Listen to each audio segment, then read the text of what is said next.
মানে কোথা থেকে স্টার্ট করি?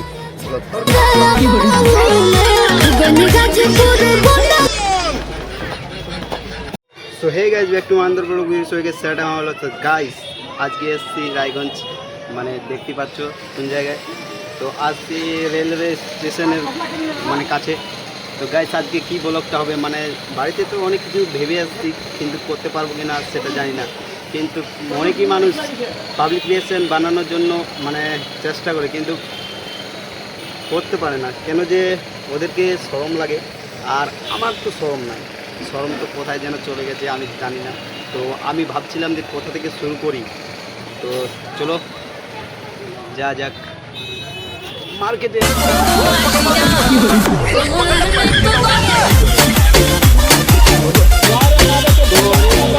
আরে বাহ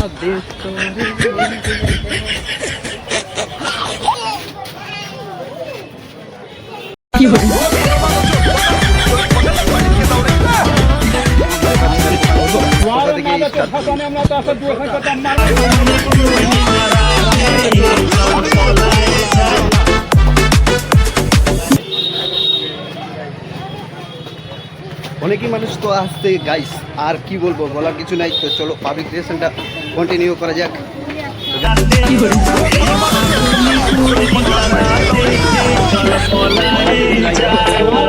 এদিকে মার্কেটটা আছে, মার্কেটের দিকে যাব আর তোমাদেরকে রিয়াকশন দেখানোর চেষ্টা করবো। তো বেশি ফাদলামের নামে রে, চলো ভিডিওটা ওয়াচিং করা যাক নাকি। এদিকে মানুষই নাই, এদিকে ছিল জেন্টসগুলো আছে। তো কোন দিকে যাব? যেদিকে গার্লস আছে ওই দিকে যাবো চেষ্টা করবো। হ্যাঁ না, দোকানটা তো দেখাবো, দোকানটা এমনি প্রমোট করে হবে না। প্রমোট করে দিব দোকানটা, তাহলে আমাকে কি মিলবে? প্রমোট তো করে দিব, থাকো।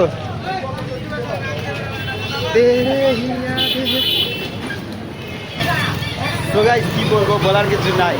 তো চলে এসেছি রায়গঞ্জে। রায়গঞ্জে আসার পর দেখছি ভাই ভালোই পাবলিক, কিন্তু দুর্গাপূজার অফারে আর কিছু বলবো না। তোমাদেরকে একটাই কথা বলবো ভাই, লাজ শরম করে কোনো লাভ নাই। মানুষ কি আমাকে কিছু দিবে না, তাহলে আমি মানুষের কেন দেখবো? তোমরাও কি ব্লগ বানাতে চাও, তাহলে ভাই মেহনত করো। মেহনত করার পর তুমি ফলের চিন্তা করতে হবে না, শুধু মেহনতটা করে যাও, তারপরে ফল আপনি পেয়ে যাবে। তো গাইজ দেখতে পাচ্ছ আমাকে অনেক পাবলিক দেখছে, কিন্তু আমি একটুকু নার্ভাস হই না আর শরমাই না। শরম করেই লাভ কি বলো? তো চলো ব্লগটা কন্টিনিউ করা যাক। তো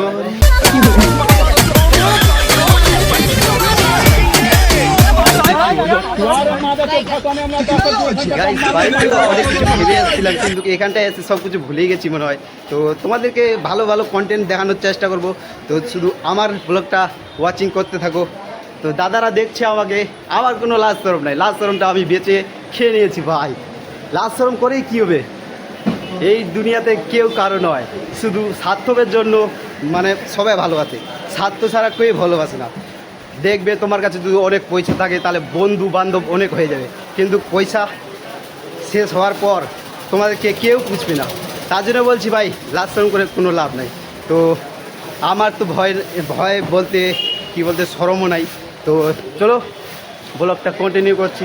অনেকেই দাদা দেখছে, দেখতেই পাচ্ছ আমাকে। ভাই সাহেব, তুমি যদি কন্টেন্ট ক্রিয়েটার হতে চাও, তোমাকে না বন্ধু বানাতে হবে মোবাইলটাকে। যে তোমাকে ক্যামেরাটার দিকে ফোকাস করতে হবে। আর কি বলবো, আর কিছু বলবো না, তোমরা শুধু দেখতে থাকো। এইখানটায় অনেক মানুষ আসছে, কিন্তু গাছ নাই, গাছকে কীভাবে রিয়াকশান নিব সেটাই বুঝতে পারছি না। তো গাইস আমি কি বলবো, যা যাক। এখানে কোনো পাবলিক নাই গাইস, কীভাবে ব্লগটা বানাবো? বাট রায়গঞ্জে এসে মনে হয় লস হয়ে গেল। তো হে গাইস, তো আমি তো প্রথমেই বলে দিয়েছি, তো রায়গঞ্জে চলে এসেছি। তো রায়গঞ্জে আসার পর তোমাদেরকে রিয়াকশন কী দেখাবো ভাই? মানুষজনই তো নাই, মানুষজন থাকবে তবেই তো রিয়াকশন দেখাবো নাকি। গাইস আমি কি বলবো, বলার কিছু নেই। একটাই শুধু বলার ছিল যে ভাই শরম করলে চলবে না নাকি। শরম করলে কি চলবে? চলবে না। তাহলে মানুষজন দেখছে, অনেকই মানুষ দেখতে পাচ্ছি। আমি রেলওয়ে স্টেশনের মধ্যে আছি, কিন্তু আমি তো শরম করি না। শরম করার পর আমি শরম করেই করবো কি? মানুষ কি আমাকে কিছু দিবে না, তাহলে আমি শরম করবে কেন?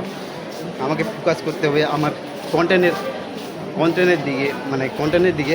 আর কন্টেন্টের দিকে যদি ফোকাস না করি তাহলে কী করবো? দেখতে পাচ্ছ কাকিমারা এখানে বসে আছে।